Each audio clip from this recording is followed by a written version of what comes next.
News पर्टेलनिसिम गिबियावनो साबायखर बावग्रोबाय।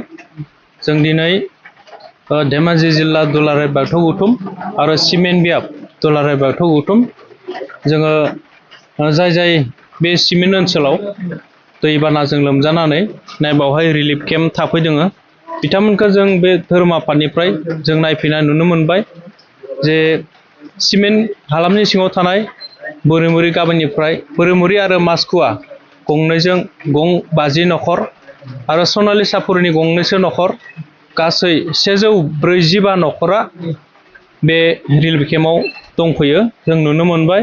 दा बिथांमोनाव जों सोंबाय बे रिलिफ जाग्रा बिथांमोननियाव मैया BKWSC आ बिथांमोननो मुस्रि होनो हादों थानो थाखाय बिथांमोननो नैबे SB बड' जौसिन गोजौ फरायसालियाव नैबे नब्लाङाव बिथांमोना दंफैयो आरो बिथांमोननि जानाय लोंनाय माइरं दालि आलु थाव सार्कलनिफ्राय बिथांमोननो हाजासे जगानखौ होबाय दं होननानै बिथांमोनाव सोंनानै जों मोनथिनो मोननाय जादों।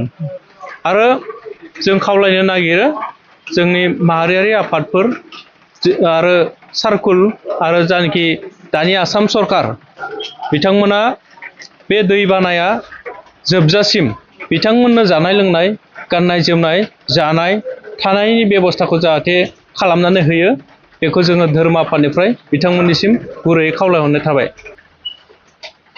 बे मिथिंगायारि जाब्रबथाय मोनसे माथावरि बायनाया बे मिथिंगायारि जाब्रबथायखौ दा जोङो बयबो दुखु फोरमायनो नांगोन।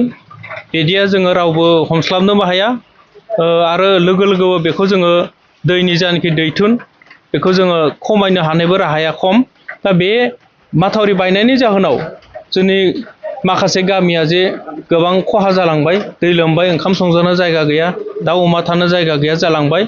दा बावहाय आङो खावलायनो नागिरो जे बे माथावरि बायनायखौ जेन फैगौ बे मेसें बोथोराव जेन आसाम गभर्नमेन्टआ मोनसे स्किमनि गेजेरजों बेखौ मोजाङै माथावरिखौ मोजां रोखोमनि बानायनानै होयो बेखौनो जों खावलायगोन।